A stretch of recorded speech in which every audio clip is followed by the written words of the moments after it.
2019년 2회 산업안전 산업기사 필답형 문제 함께 보시겠습니다. 1번 반저의 동작경제의 3원칙. 반저의 동작경제 3원칙을 쓰시오 되어 있죠. 자, 볼까요? 1번 신체 사용에 관한 원칙, 2번 작업장 배치에 관한 원칙, 3번 공구 및 설비의 설계에 관한 원칙. 신체 사용에 관한 원칙, 작업장 배치에 관한 원칙, 공구 및 설비의 설계에 관한 원칙 세 가지가 되겠네요.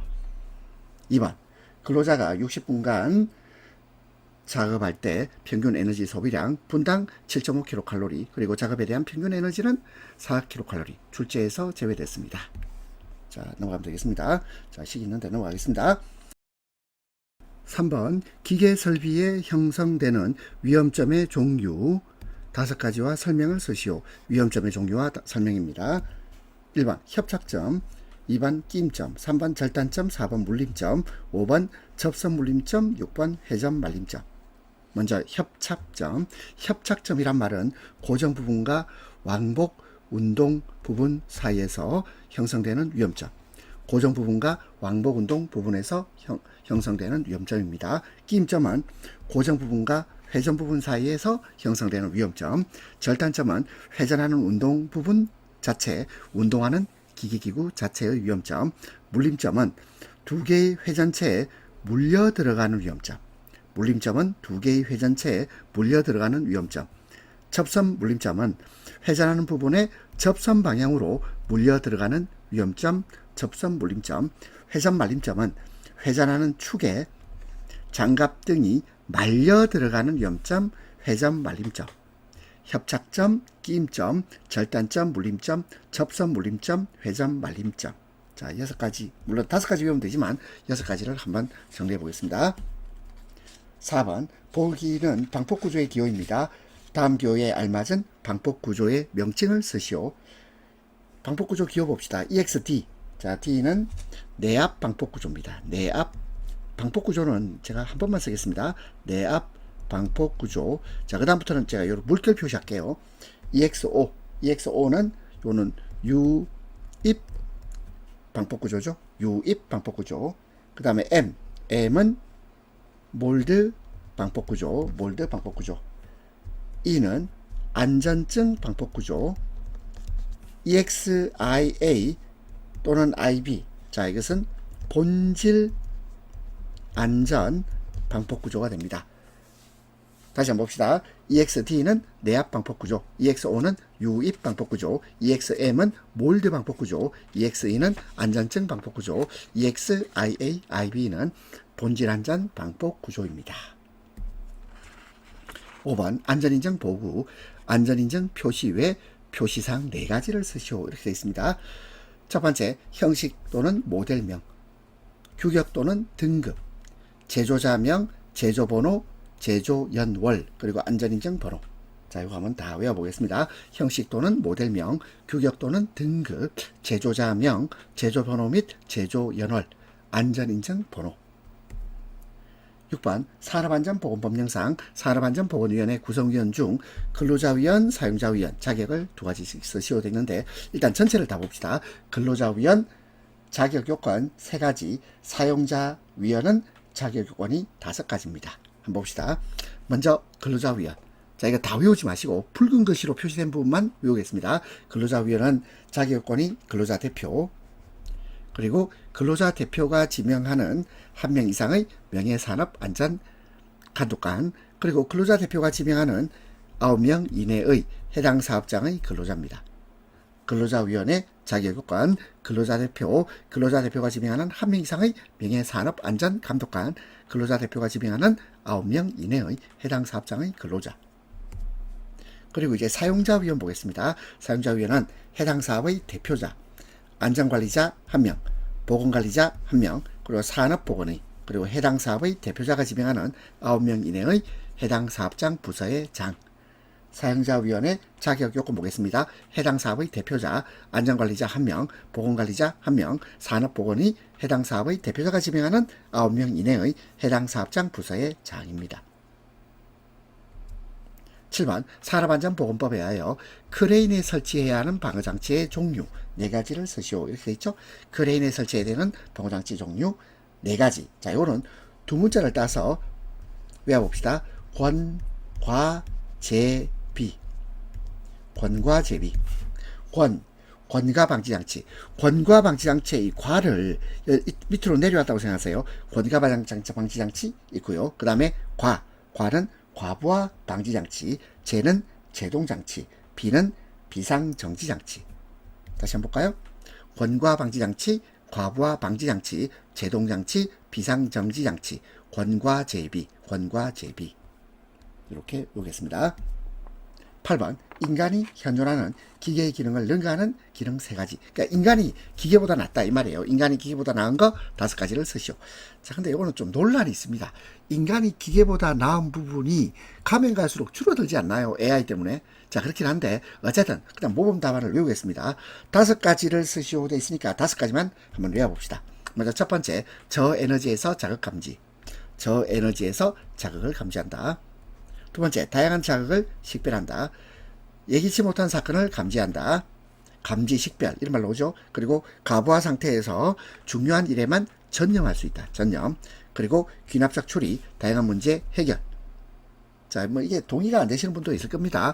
아니, 우리 인간보다 기계가 훨씬 더 이 부분에서 더 민감하게 반응하고 식별하고 감지할 수 있는 거 아니야? 이렇게 생각하실 수도 있지만, 자, 일단 모범 답안을 그냥 기억합시다. 저에너지에서 자극을 감지한다. 다양한 자극을 식별한다. 예기치 못한 사건을 감지한다. 과부하 상태에서 중요한 일에만 전념할 수 있다. 귀납적으로 추리하며 다양한 문제를 해결한다. 9번 방호장치 자율안전 고시상 복제 가공용 둥근 톱의 방호장치인 분할날의 설치 조건 중 분할날의 두께를 계산하는 방법을 설명하시오. 이렇게 되어 있는데, 자, 이거를 말로 표현해도 되고 아니면 수식으로 나타내도 됩니다. 둘 중에 하나. 자, 볼까? 먼저 말로 해볼까요? 말로 하면 분할날의 두께는 요걸 T2라고 합니다. T2. 이 T2는 톱 두께 요걸 T1의 1.1배 이상, 1.1배 이상이며 치진폭보다는 작아야 돼요. 치진폭 이걸 B라고 표현합니다. 자, 이렇게 말로 표현해야 돼요. 분할날 두께는 톱 두께의 1.1배 이상이며 치진폭보다 작을 것. 이렇게 되고, 아니면 분할날 두께가 중심이 되죠. 이게 T2. 자, T2는 1.1 곱하기, 여기 곱하기가 생략되다 봅니다. 1.1 곱하기 T1보다는 크거나 같고, 그 다음에 치진폭이 B라고 표현되어 있죠. B보다는 작다. 이렇게 말로 표현하든지 아니면 식을 쓰든지. 근데 식을 썼을 때는 반드시 이것도 써줘야 됩니다. T1은 톱 두께, T2는 분할날 두께, B는 치진폭이다. 자, 근데 저는 차라리 요 위에 게 더 낫지 않을까요? 분할날 두께는 톱 두께의 1.1배 이상이며 치진폭보다 작을 것. 저는 위에가 더 낫다고 생각합니다. 10번 콘크리트 옹벽 안전성 검토사항 3가지입니다. 자, 이거 두 문자를 따서 봅시다. 전할침, 전도에 대한 안정, 활동에 대한 안정, 침하에 대한 안정, 전할침이 됩니다. 11번 산업안전보건법령상 안전검사 주기 빈칸을 채우시오. 빈칸 채워봅시다. 크레인, 이동식 크레인 제외, 그럼 리프트, 이삿짐 운반용 리프트는 제외, 그리고 곤돌라는 사업장에 설치가 끝난 날부터 3년 이내 최초 안전검사 실시. 그 이후부터는 2년마다, 그리고 건설 현장에 사용하는 것은 최초로 설치한 날부터 6개월마다 안전검사 실시. 안전검사 실시 주기는 최초 안전검사 3년 이내, 그리고 그 이후부터는 2년마다, 그리고 건설 현장에 사용한 것은 최초 설치한 날부터 6개월마다. 2번 프레스 전단기 압력용기 국소 배기장치 원심기 롤러기 사출 성형기 컨베이어 및 산업용 로봇은 사업장에 설치가 끝난 날부터 3년 이내 최초 안전검사를 실시하되 그 이후부터는 2년마다 실시합니다. 자, 그리고 이제 뒷말이 중요하겠죠. 공정안전보고서를 제출하여 확인을 받은 압력용기는 기간이 좀 길겠죠? 4년마다입니다. 4년마다 안전검사를 실시한다. 12번 리프트 및 승강기 설치, 조립, 수리, 점검, 해체 작업을 하는 경우 조치사항 3가지입니다. 설치, 조립, 수리, 점검, 해체 작업을 하는 경우에 조치사항 3가지. 먼저 첫 번째, 작업을 지휘하는 사람을 선임하여 그 사람의 지휘하에서 작업을 실시할 것. 그리고 작업할 구역에 관계 근로자가 아닌 사람의 출입금지. 그리고 그 취지를 보기 쉬운 장소에 표시할 것. 세 번째, 비눈, 그 밖에 기상상태의 불안정으로 날씨가 몹시 나쁜 경우에는 작업 중지. 지휘, 출입금지, 표시, 작업 중지. 자, 다시 읽겠습니다. 작업을 지휘하는 사람을 선임하여 그 사람의 지휘하에 작업을 실시할 것. 작업을 할 구역에 관계 근로자가 아닌 사람의 출입을 금지하고 그 지지를 보기 쉬운 장소에 표시할 것. 비는 그 밖에 기상상태의 불안정으로 날씨가 몹시 나쁜 경우에는 그 작업을 중지시킬 것. 13번 25도씨 일기압. 25도씨 일기압. 요거는 그냥 주어진 조건입니다. 일산화탄소, 자, CO의 허용 농도가 10ppm.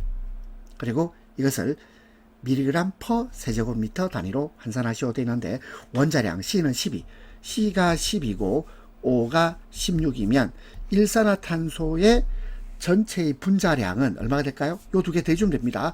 일산화탄소는 28 분자량이 되겠습니다.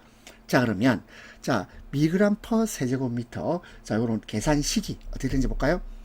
미리그램 퍼 세제곱미터는 ppm 곱하기 24.45분의 분자량, 이렇게 됩니다. 근데 분자량은 아까 C의 원자량이 10이었죠. 그리고 O의 원자량이 16이었죠. 그러면 CO 의 분자량은 12하고 16을 더해준 겁니다. 이거 12하고 16을 더해준 거예요. 그리고 식 정리하면 11.45 mg 퍼 세제곱미터가 나옵니다. 그래서 다시 한번 보면 원자량은 원소항제의 질량이고 분자량은 그 원자들이 결합된 분자 전체의 질량을 분자량이라고 합니다. 그래서 이 원자량을 각각 더하면 결국 분자량이 되겠습니다.